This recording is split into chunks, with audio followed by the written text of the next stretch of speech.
Welcome back, everyone. My name is Patrick. You're watching the Oilers Rundown. Well, Game 5 certainly didn't end the way we wanted it to. A last-minute goal for JT Miller that gave the Canucks a 3-2 victory and a 3-2 series lead.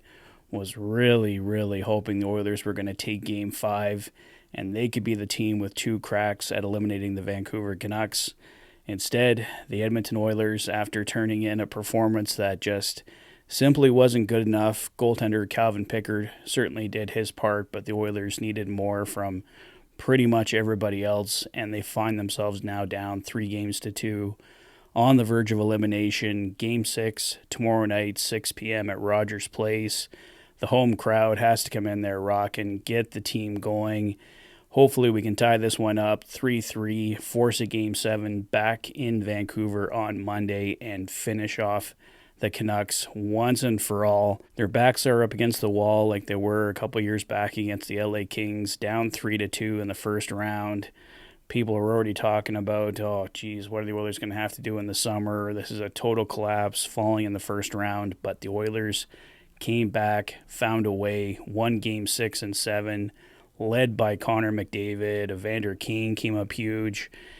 It was everybody coming together, and that's exactly what this team needs to do now. Come together. Head coach Chris Knobloch did mention in his post-game interview last night that he's looking at bringing in some fresh legs for Game 6. Guys like probably Sam Gagner, Sam Carrick's been sitting out for a while. Maybe prospects like Raphael Lavoie could see some ice time.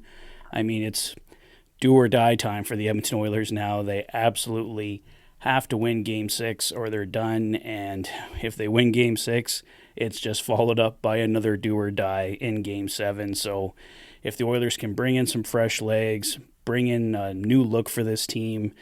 I know the last game in particular just wasn't good enough. The Oilers played pretty well in Game 4 when they tied up the series, but it's going to take two huge, massive efforts from this team to tie the series and eventually take it in Game 7 on Monday. But obviously the Oilers just have to take it one game at a time, decide whether they're going with Stuart Skinner or Calvin Pickard.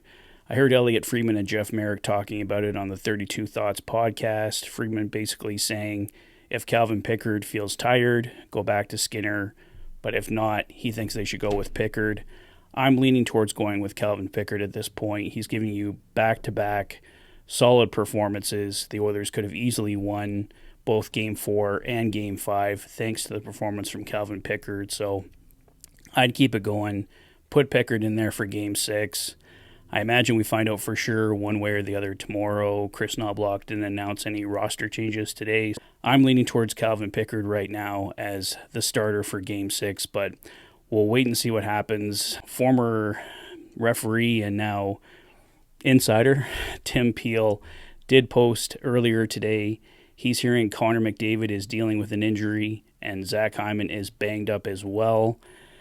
No real surprise there. Connor has looked a little bit off. Zach Hyman's been very quiet in this series. I believe he scored in Game 1, but we really haven't seen much from Hyman since then, and he was obviously a huge factor against the LA Kings. So hearing Zach Hyman is likely injured, Connor McDavid injured as well. I'm sure there's all sorts of injuries throughout the lineup.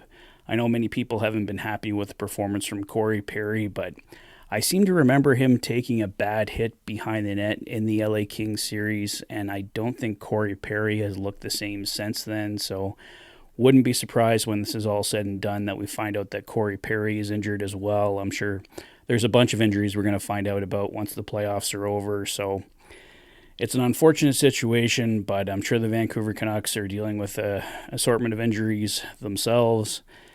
It's playoff time. Injuries kind of go hand in hand with playoff time. So the Oilers, if they're going to get through this, have to find a way to dig deep. Connor McDavid has dragged them through so many things. Guys, Connor needs some help here. The Oilers have a full roster of players, and not all of them are hurt. If we bring in some fresh legs like Sam Gagner, like Raphael Lavoie, take your pick. There's a whole bunch of black aces for the Oilers to choose from. they have to come in here and make a difference. And I think a guy like Sam Gagner especially can come in here and make a difference in the bottom six. He just knows how to bring energy, can score huge goals. He's looked great with Evander Kane earlier in the year. We saw him having a nice conversation with Stuart Skinner after Skinner found out that he wasn't starting Game 4. He's a great teammate, and not saying Sam Gagner is going to single-handedly come in here and save the series for the Oilers if he is indeed brought in, but I think he can come in and have an impact for the Edmonton Oilers, but obviously it can't just be Sam Gagner. They got to come together. They got to find a way as a team to overcome here, get a big win in Game 6, and wrap this series up in Game 7.